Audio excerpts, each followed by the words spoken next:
Hello my fellow geeks. Today we're going to take a look at what I think is the best quadcopter to start out with. Probably for kids. I think it's an outstanding Christmas present. At least that's the theory. So we're going to open one up. I got one and we're going to find out. It's the Eachine EA machine, depends on who you ask. The E010. It's available from both Amazon and Banggood. I'll put links in the description below so you can check it out. The big difference is the price and whether you want to wait for it to come from China or whether you want to order it from America and have it right away. But for the price difference, I ordered mine from China. So we're going to take a look here. It's available in both red and green. So I actually don't even remember which one I ordered. Okay, we got the green one. So it looks really nice. This is basically a clone of the Blade Inductrix. And what the Blade Inductrix has done is kind of change the way people have flown inside quads. With this, you get a remote control, and we'll talk about that in a little bit. That's probably the biggest complaint that most people have. And this quadcopter is really nice because it's super tiny. The big deal about it is it comes with these ducted fins for the propellers. All the propellers are they're totally enclosed with this reinforced carrier so people can bounce them off the walls and it keeps going, and you can run it into people and they're not going to get hurt for the most part. I still wouldn't recommend it. Official Elite Geek policy is do not fly these into people, but if it happens, they're probably going to be okay. So all combined here, it's a really small unit. It fits in the palm of my hand. And it has a battery carrier that comes pre-installed underneath. On this unit, the battery itself, let's see, what do we have here? Okay, so we have a 150 milliamps 30C battery. It's kind of a small battery compared to the Inductrix that we've been flying, which I've been flying about 200 milliamp batteries. In the box, you get the quadcopter itself, which is really nice, I hope. We'll find out. And it's all wired up and ready to go with the battery. You get the controller. So with the controller, I've heard a lot of complaints about this, mainly because the throw is so short on these. It's very hard to fine tune the control with it. So one of the things I've got coming is some extensions for these that you put on top that gives it a much longer control. You also have buttons the buttons are going to control the rates of it. So it has a high rate mode, a low rate mode. So out of the box, it's great for beginners. It'll have nice and small controls, but then when you're more advanced, you press one of the buttons and it turns to high rate mode. I'm not sure what the other button does. We're going to have to check out the manual. This uses 2 AA batteries. It also includes a USB charger, so everything's USB. You don't have to have anything special, and the battery will just plug in right here. It also comes with a set of spare props, which is really nice. So let's see if there's anything special in the instruction manual. So at a glance, I will say, for being a Chinese unit, a lot of times this type of thing comes with instruction manuals that you might as well just throw away. These actually look like pretty good instructions. It shows how to do flips, shows how to do all the operational controls, shows how to do some troubleshooting and reinstall, and it's available in English, and I'm assuming that's Chinese. Here's a comparison with the name brand model, the Blade Inductrix. Now, this Blade Inductrix is actually the Inductrix FPV, and that is probably what I'm going to do with this unit as well. The goal here is to be able to fly this. It's great for kids, it's great for starting out, but then I want to stick a camera on it. That's one of my first goals. So what I have here is a small micro camera with a built-in FPV transmitter. It's an analog transmitter built right into the top. So with this little unit, it comes with this battery pigtail that I can take one of these and solder it directly to the board here. And we'll have future videos. There's lots of videos on YouTube right now showing you how to do that. We're going to do one in the future when we can try it. And then we'll be able to have multiple units to be able to fly together. The Blade Inductrix FPV unit versus the Eachine E010 with a attached camera. So we'll kind of see how it goes. The big difference is the Blade Inductrix FPV is $100 with a bind and fly. So you have to provide your own radio, your own camera gear, and everything. This unit from Banggood is $15 with a $25 camera. So for $40, I get a unit that I can fly theoretically, as well as the Inductrix FPV. Now, the camera will be much more susceptible to damage, and so we'll have to see how that affects it. But for the price difference, for less than half the price difference, it also comes with the controller. Now, one disadvantage here is the Inductrix I can bind to my Spectrum radio. So I have an extra DX5E and a DX6I that I can bind this to. I also have a orange module in my Tyrannus radio that I can use with this. This can't really bind with anything. You're stuck with this controller. So in the future, we are going to review the extensions that you can get for this and see how they go. We'll have a link below. I don't have mine here yet to try, but they are on their way. So the unit is charging now. One of the things I want to talk about is the charging unit's a little weird. When the battery is charging, the light is off. And when you plug the battery in, the light turns off, and when it's done, the light turns off. That is backwards from how most of these units work. Most of the time, they're charging when the light is on, turns off when it's done.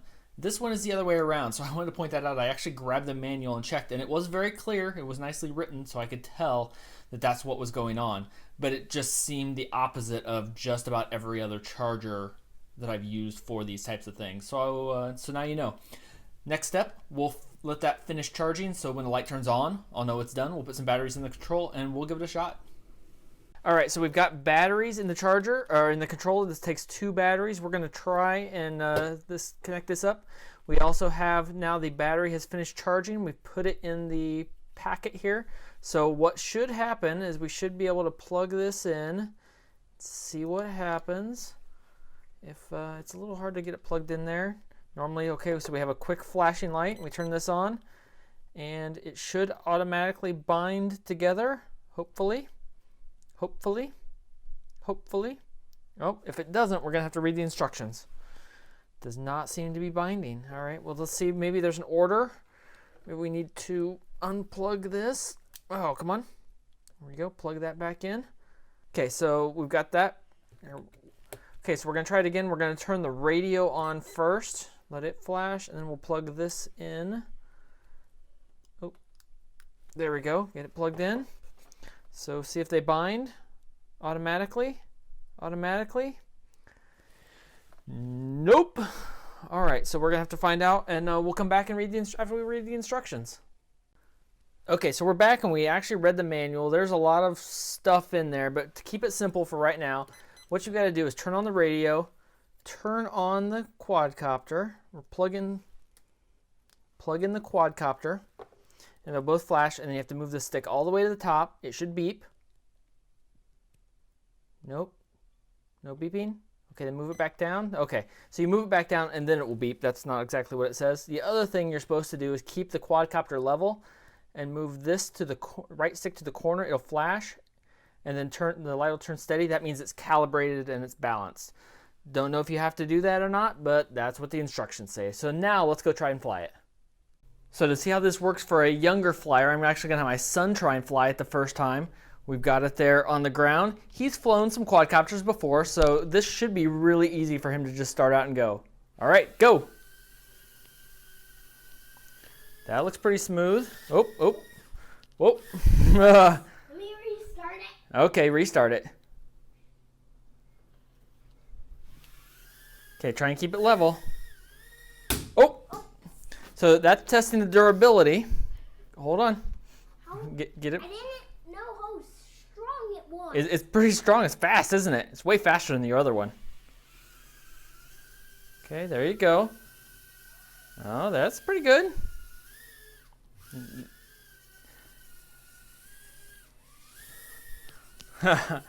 Whoa! All right, we're gonna make everybody sick with it moving so much. There we go. That's pretty smooth. Okay. All right. Go ahead and land it. All right. It's not flying so well for me. So I think that's here. Hold on. So I think part of the problem is the controls on this. This control stick that we've got here is really, really tiny, and it's hard to control. The other ones that he's used to have much larger controls and are easier to have finer control with. So I'm gonna try it now, and you record, and let's see how I can do. Okay. Okay. Here we go. So I'm gonna take it off and see how smooth it is. Okay, so I've been flying these a lot longer. That is really, really smooth right out of the box. I'll bring it back toward us a little bit. Right there. Fly it over to the wall. And just barely touching the wall, it's fine. Yeah, with just a little bit of fine control, it turns nicely. See how quick it is? Bring it back to us quickly. It's not fast, but I'm also in I'm in a standard mode. There's a high performance mode that we've not messed with yet, but right out of the box for the first flight. So part of the big deal about this though is the durability. So let's see here, if we just smash it in the wall. Okay, you have to turn it off. Let's see if we have any damage. Okay, so the struts, I will say I've had both a Inductrix and now this Eachine, and the frame on this Eachine actually looks a lot stronger to me, just at a glance. I've broken several Inductrix frames, and this just looks like it's going to hold up better. Let's try it again. Ready? If we just go crazy. Okay, so I'm expecting a lot of that flight from kids this year. That smashed the wall pretty good, and it's absolutely fine. It's going to survive that without a problem at all. Okay, so here, let's put it back down and try and see. Let's see, I'm going to try and turn it into rate mode. I think it's this button. So I think that should make it faster. So now let's try and turn and go this way. Oh, there we go. That definitely makes it faster. It's still nice and smooth, but that made it quite a bit quicker. So when we have the goal of having the camera on it, that's definitely going to be better. The controls are really, really crisp. It's really smooth. I'm really impressed. For $15, you can come right up here, right in front of us. That's all nose in, and that's really smooth. So we've got pretty good battery life on it too. We've been going 3 minutes or so. I don't know. I haven't kept track exactly. But it's pretty good. Okay, so I'm going to turn it back off of rate mode, and then we'll let Buddy try it again. So I think that switched it back. Yep, that switched it back to regular mode. Okay, you can try again. Okay, here we go. Can you keep it as smooth as I did? So Buddy here is 6, so I would not expect quite the same control level, but that's pretty good. That's why I smashed it in the wall as hard as I could, though, just to see how well it did. That's really good.